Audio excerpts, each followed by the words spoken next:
LA tech entrepreneur nearly misses flight after getting trapped in Robotaxi. Passenger Mike Johns was reportedly riding in an autonomous Waymo car on the way to the Phoenix airport when the vehicle began driving around a parking lot repeatedly, circling 8 times as he was on the phone seeking help from the company. Did you see this video? I did see this. Well, Kevin, from time to time, we like to check in on some of the wilder headlines from the world of tech in a segment we call HatGPT.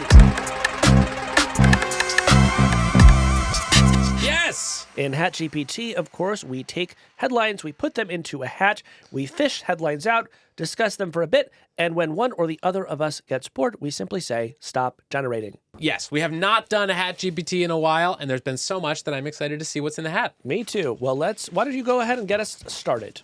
Okay. I'll pick first. Okay.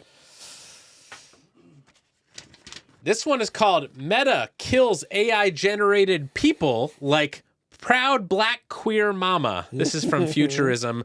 So this was sparked by a interview that was given by a Meta executive in the Financial Times at the end of 2024, basically talking about their plans to let users create a bunch of AI profiles and sort of fake people and get them to share generated content on Meta platforms. And then people began discovering the existence of these older AI-generated profiles that Meta had started up back in 2023. And Washington Post columnist Karen Attiah posted on Bluesky about one AI-generated profile in particular that was described as a proud black queer mama of 2 and truth teller named Liv. And Karen started chatting with this chatbot. She then posted her chat on Bluesky, and Meta summarily killed Liv and many of its other older AI personas. You know, this whole thing was so silly, and I think there's been a lot of just backlash against Facebook for this one because this truly is a case where you wonder, why are they doing any of this? Yes. You know, and I think the answer would probably be that they saw character AI have some success by letting people chat with all of these sort of different sorts of characters. But I think where character AI succeeded was they let you pretend like you were talking to Luke Skywalker or Spider-Man or characters that were very personally meaningful to you. Meta just made up a bunch of essentially generic humans and said, go nuts, and had them say generic things. And it just felt incredibly creepy to people, I think. Yeah, I think this is a case of an idea that needs to be taken out back and dispensed with. But Meta is not giving up on the idea of AI-generated personas. In fact, they have signaled that they intend to put more AI-generated personas inside all of their apps. And I'm just fascinated to see what fresh horrors emerge when that happens. Here's what I hope. I hope that at some point Meta will be able to detect when you're harassing or abusing someone, which is, of course, now allowed under their new rules. And they just actually route you to an AI so that the AI can sort of absorb all of your prejudice and bigotry. It might be a nice solution. I like that, like an AI punching bag. Exactly. Yeah. Okay, stop generating.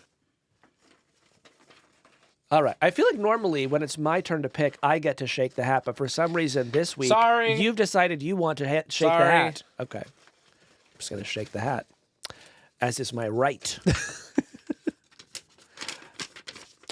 All right. Here's one. Apple agrees to pay a $95 million settlement in a Siri privacy lawsuit. Kevin, this is from Chris Velasco at the Washington Post. Apple has agreed to end a 5-year legal battle over user privacy related to its virtual assistant Siri with a $95 million payout to affected customers, according to a preliminary settlement. Apparently, Kevin, Siri was a bit overzealous in listening for wake words like Siri. So when it thought it was being called into action, it would start recording audio that it wasn't supposed to. And a number of those clips somehow ended up in the hands of third-party contractors. Back in 2019, The Guardian reported on Apple contractors regularly hearing confidential medical information, drug deals, and, of course, recordings of couples having sex. So if a judge signs off on the settlement, anyone who qualifies can submit a claim for up to 5 Siri-enabled devices for a max payout of $20 per device. So I guess my question to you is, would you be willing to let Apple listen to you have sex for $100? Because let me just say, I'd go for it. No, I don't think my price is a little higher than that. No. But Casey, I saw this one making the rounds because people said, "Oh, finally, they're admitting that they listen to you through the microphone in your iPhone," which has been, of course, a favorite conspiracy theory of people, including critics of Meta, for years now. There's no like proof that is true.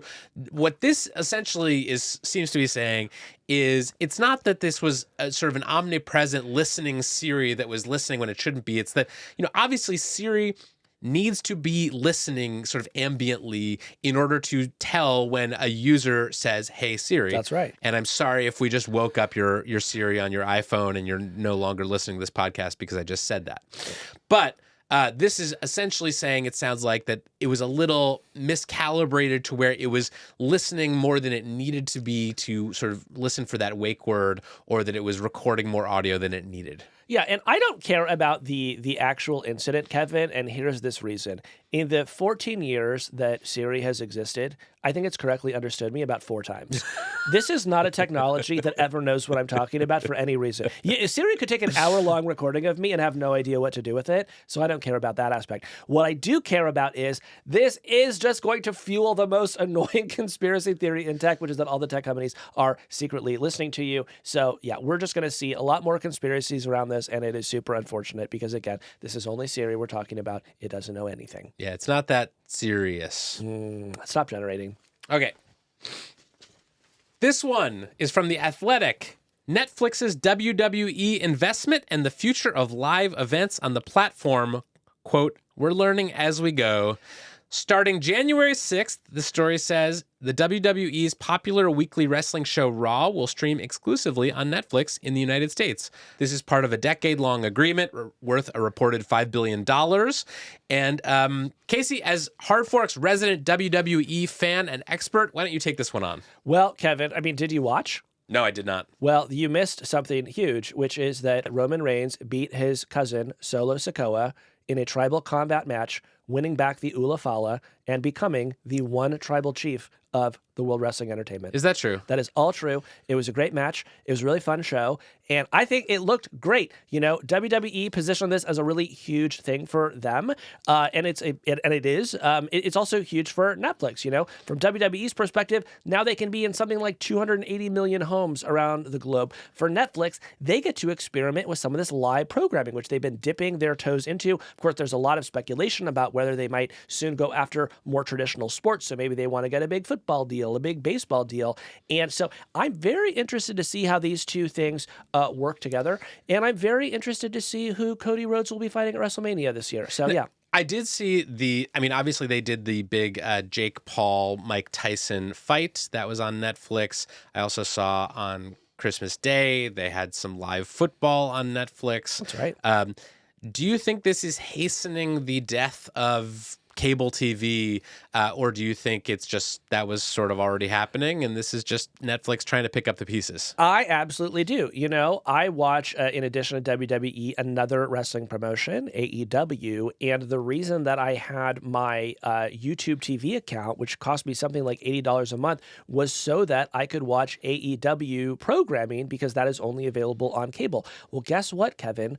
AEW started streaming on Max, and so I was able to cut the cord once again, and now I am fully streaming again. So yes, as these sort of live events that have these, intense, weird fandoms move from traditional cable to streaming, it absolutely becomes a moment where more people cut the cord. Now, this is a little bit of a tangent, but I did have an interesting moment over the break where we were stuck in a motel in Lake Tahoe, and our iPad that we use to sometimes entertain our child had run out of battery, and I was forced to turn on the hotel TV and try to explain to my 2-year-old son the concept of linear TV.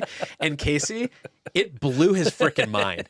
I was like, so on this screen, you can watch Bluey sometimes, but not all the time. And you can't pick a specific episode. And then about twice an episode, they're going to interrupt the episode to try to sell you toys. And he was just so confused by the concept of linear TV that I thought, this industry probably does not have a long time left. No, it doesn't. Your child knows. Yeah. Yeah. All right. We'll stop generating. Okay.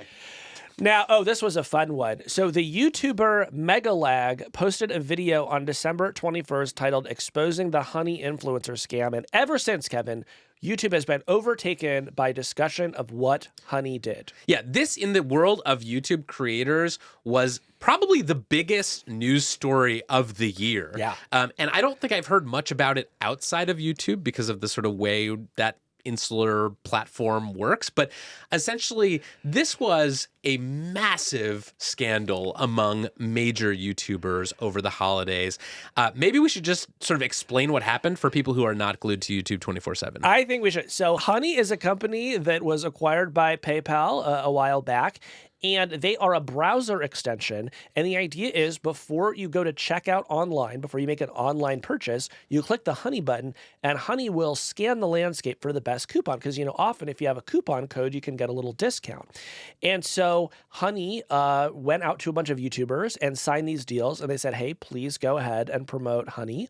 And the reason that this is important is that these sort of coupon codes are a big part of the creator economy. We've talked on this show in the past about affiliate links. A lot of the internet is built on companies that sell things giving a little kickback to people who talk about their things. Right. And I think before we say what the allegations against Honey are, we should just set the scene for people who are not YouTube heads. The relationship between Honey was maybe the most prominent advertiser on major mainstream YouTube channels. I mean, I would say that Honey sponsorships propped up YouTubers and YouTube content creation in a similar way that online mattresses propped up the podcast industry for a couple years. Major YouTube influencers, David Dobrik, Emma Chamberlain, the Paul brothers, Marquez Brownlee, these people, many of them had major deals with Honey to sort of underwrite their channels. That's right. They were basically ubiquitous. It was hard to watch a lot of YouTube a couple years ago without running into Honey ad after Honey ad. Right. So what are the allegations that Megalag publishes?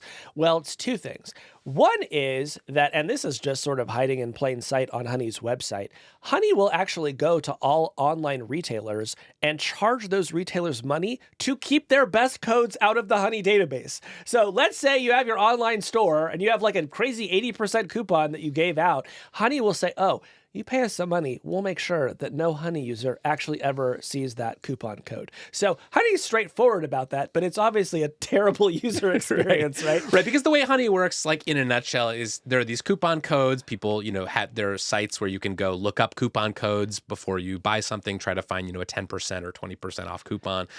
Honey will basically go out and scour the internet for these codes for you and then automatically apply them to your purchase in your browser for basically any e-commerce website that has these codes. That's right. Save you a little money while you're out shopping. That's right. And if that had been all that Honey was doing, this wouldn't have been a scandal. But then there was the second allegation from Megalag, Kevin, and that was that when people would see products in these influencer videos and they would go to buy them, those shopping carts would often get the creator's affiliate link inserted. So the creator would then get a kickback, which is, of course, the whole point that creators like to work with these companies that share affiliate links is so they can get a little bit of money.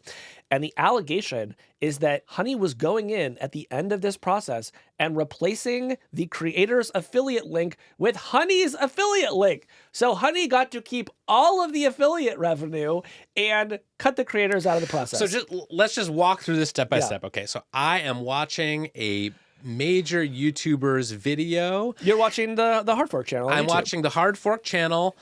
We don't actually have affiliate links in our videos, but if say we're out there, we've got a online mattress company that we have a promo deal with, and every time you go and buy a mattress and enter the code HARDFORK at checkout, you get 10% off.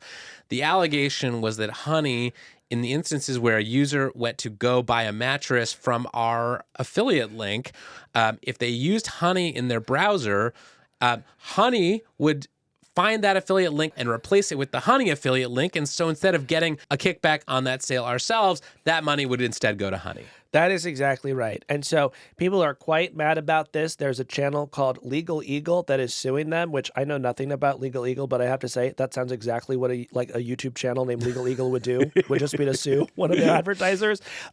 When The Verge asked PayPal, by the way, about all of this, PayPal said, quote, Honey follows industry rules and practices, including last click attribution. And what I take that to mean is that the industry rules and practices is horrible, and Honey is not doing one thing to try to improve on them in any way. So, this was really a case where creators took a look at the situation and they said, I don't think so, Honey. And that's a Las Culturistas reference. And I would just say that I think this is a case of people just really being naive about how the internet works. Honey was a very popular, so profitable and popular that PayPal, acquired it, and people just really, YouTubers just thought they were out there providing these coupon codes to people out of the goodness of their hearts. Mm-hmm. And I just want to say, bless your heart if you thought that's what Honey was about. YouTubers are telling Honey to mind their own beeswax. Yes. And with that, I'll stop generating. Okay. Last one. LA tech entrepreneur nearly misses flight after getting trapped in Robotaxi. Passenger Mike Johns was reportedly riding in an autonomous Waymo car on the way to the Phoenix airport when the vehicle began driving around a parking lot repeatedly, circling 8 times as he was on the phone seeking help from the company. Did you see this video? I did see this. This was so wild. Yeah. So he initially believed it was a prank, he told The Guardian, and then he sort of gets on the phone with the support person at Waymo as he's inside this car that is just circling the parking lot, and it won't let him out, and as a result, he almost missed his flight. I think this is every Waymo support person's fantasy, is that one day you just pick a random Waymo and you just start driving it around in circles in the parking lot with no explanation. Maybe you're teaching your kid how to drive or something like that. No, this would obviously be somewhat disconcerting, but it is also hilarious. And I have to say, if I made a list of the 10 worst things that ever happened to me in an Uber, for example, driving around in a circle 8 times would not make the top 10. Yeah, I've almost missed my flight several times because of Uber drivers just thinking they know a better way to the airport. So, yes, I would say we shouldn't make light of this. People are placing their life in Waymo's hands when they get into one of these autonomous cars. And I did see some people saying, see, this is why I would never trust a self-driving taxi. And I do think it's worth taking these incidents seriously. At the same time, no one was hurt. This was a case of clearly some little software glitch or some issue with them. I don't think they ever got to the bottom of what happened here. Look, here's another way of thinking about it. Maybe this is a Final Destination situation where if, the Waymo had gotten immediately on the freeway, maybe there would have been a terrible accident. But something in the training said, no, we need to stay in this parking lot. We're going to drive around in 8 circles, and that will sort of reset the timeline and ensure that Mike makes it safely to the airport.